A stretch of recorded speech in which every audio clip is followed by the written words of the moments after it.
Hello बच्चों, संस्कृत व्याकरण का संधि प्रकरण एक महत्वपूर्ण भाग है। ठीक है, आज हम यह संधि शब्द के बारे में पढ़ेंगे। तो मैं आज आपको संधि शब्द का अर्थ, इसकी परिभाषा, इसको उदाहरण के द्वारा समझाऊंगी और इसके भेदों का वर्णन करूंगी। ठीक है, हम सबसे पहले देखते हैं कि संधि शब्द का साधारण अर्थ क्या है। जोड़ना, अर्थात किसी चीज को मिलाना, मेल करना। ठीक है, अब इसकी परिभाषा, दो वर्णों के परस्पर मेल से होने वाले परिवर्तन को संधि कहते हैं।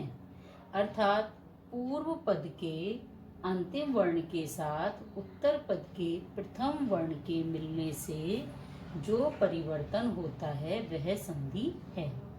अब आपको इस परिभाषा को मैं एक उदाहरण के द्वारा समझाऊंगी, तभी आपको ये परिभाषा समझ में आएगी। ठीक है, अब देखिए, जैसे हिम प्लस आल्य, यहाँ दो शब्द हैं हमारे, हिम और दूसरा है आल्य।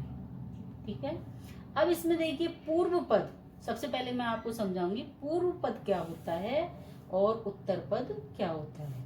जो प्लस से पहले का शब्द होता है उसे पूर्व पद कहते हैं, और जो प्लस के बाद का शब्द होता है उसे उत्तर पद कहते हैं। तो हमारा हिम है पूर्व पद और आल्य है उत्तर पद। अब हमें इसमें देखना है कि पूर्व पद का, हमारी परिभाषा में आया था पूर्व पद के अंतिम वर्ण के साथ उत्तर पद के प्रथम वर्ण के मिलने से। तो हमें देखना है कि पूर्व पद का अंतिम वर्ण और उत्तर पद का प्रथम वर्ण।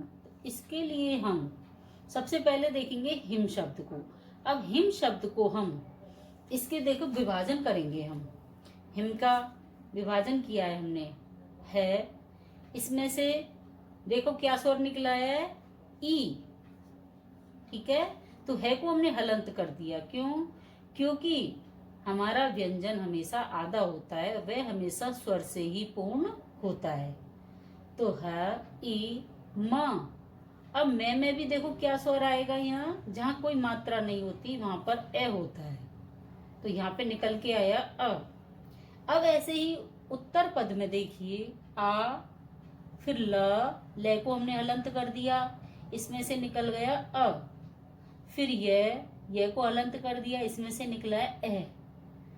तो ये तो पूर्व पद और ये उत्तर पद। अब देखिए पूर्व पद का अंतिम वर्ण क्या है बच्चों, अंतिम यानी प्लस से पहले अ। तो हमने ए को यहाँ लिख दिया, दिख रहा है ना सभी को, यहाँ लिख दिया। उसके बाद उत्तर पद का देखिए प्रथम वर्ण क्या है, आ, तो हमने आ को यहाँ लिख दिया। अब देखिए ए प्लस आ, परिवर्तन क्या हुआ, आ। तो हमारी परिभाषा में यही था। अब ऊपर परिभाषा देखते हैं, दो वर्णों के परस्पर मेल से होने वाले परिवर्तन को संधि कहते हैं। तो हमने दोनों वर्णों का एक परिवर्तन कर दिया, आ। अब ऐसे यहाँ देखिए, अब हम पूरा हिमालय शब्द एक साथ लिखेंगे, विभाजित रूप में लिखेंगे इसको, है ई म आ। अब इसका आ है और इसका आ बराबर आ हो गया ना, तो यहाँ एक ही आ आएगा। ठीक है, फिर ला, अ, ये, ए, और इसको हम पूरे को जोड़कर एक क्या शब्द बन जाएगा हमारा, हिमालय। इस प्रकार हिमालय हमारा यह संधि युक्त शब्द बन गया। एक्शन। संधि युक्त शब्द समझने के बाद हम समझेंगे संधि विच्छेद। ठीक है, अभी हमने समझा था ना हिमालय शब्द को कैसे जोड़ना है। अब हम इसको अलग करना सीखेंगे। तो इसकी परिभाषा है, संधि युक्त पद में दो या दो से अधिक शब्दों को अलग करना संधि विच्छेद कहलाता है। ठीक है, अब हमने हिमालय शब्द को वहां संधि युक्त किया था, अब यहाँ हम हिमालय शब्द का ही देखो संधि विच्छेद करेंगे। हिमालय का संधि विच्छेद करने पर हिम प्लस आलय, ये दो शब्द अलग अलग हो गए। ठीक है ना बच्चों, आपको समझ में आ गया होगा। और इसका मैं विस्तार से आगे जब दीर्घ संधि, गुण संधि, इनका वर्णन करूंगी तब उसमें और अच्छे से समझाऊंगी। अब इसके बाद आता है हमारा संधि के भेद। तो हमारे संधि के कितने भेद होते हैं? देखिए, सामान्य रूप से संधि 3 प्रकार की होती है। अब हमने इसका एक चार्ट बनाया है। संधि पहला है स्वर संधि। पहला भेद क्या है इसका? स्वर संधि। स्वर संधि को हम अच संधि भी कहते हैं।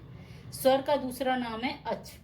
इसमें केवल स्वरों का ही वर्णन होता है। अब है व्यंजन संधि। इसका दूसरा नाम है हल संधि। इसमें केवल व्यंजन का ही वर्णन होता है। तीसरी है विसर्ग संधि। इसमें विसर्ग के स्थान को परिवर्तित किया जाता है, यानी विसर्ग के स्थान पर यहाँ कोई वर्ण आता है। तो हमारे इस प्रकार से संधि के 3 भेद होते हैं: स्वर संधि, व्यंजन संधि और विसर्ग संधि। बच्चों, अब संधि में देखो आप स्वर संधि के भेद, ठीक है। अब पहले मैं सबसे पहले बताऊंगी आपको स्वर संधि के देखो कितने भेद होते हैं। 8 भेद होते हैं। पहला है दीर्घ संधि, दूसरा गुण संधि, तीसरा वृद्धि संधि, चौथा यण संधि, पांचवा अयादि संधि, छठा पूर्व रूप संधि, सातवां पररूप संधि, आठवां प्रकृति भाव संधि। अब ये देखिए, हमारी इसमें 5 महत्वपूर्ण हैं: दीर्घ संधि, गुण संधि, वृद्धि संधि, यण संधि और अयादि संधि। ये तो क्लास 8 तक के लिए उपयोगी है, ठीक है। उसके बाद क्लास 9th और 10th में ये तीनों संधियों का ज्ञान होना चाहिए। बाकी 8वीं तक के बच्चों के लिए तो अयादि संधि तक ही पर्याप्त है। बच्चों, ये संधि का पार्ट फर्स्ट है। अब मैं सभी संधियों को विस्तार से अगली वीडियो में समझाऊंगी। अगर आपको मेरी वीडियो पसंद आई हो तो मेरी वीडियो को लाइक करें, मेरे चैनल को सब्सक्राइब करें। धन्यवाद।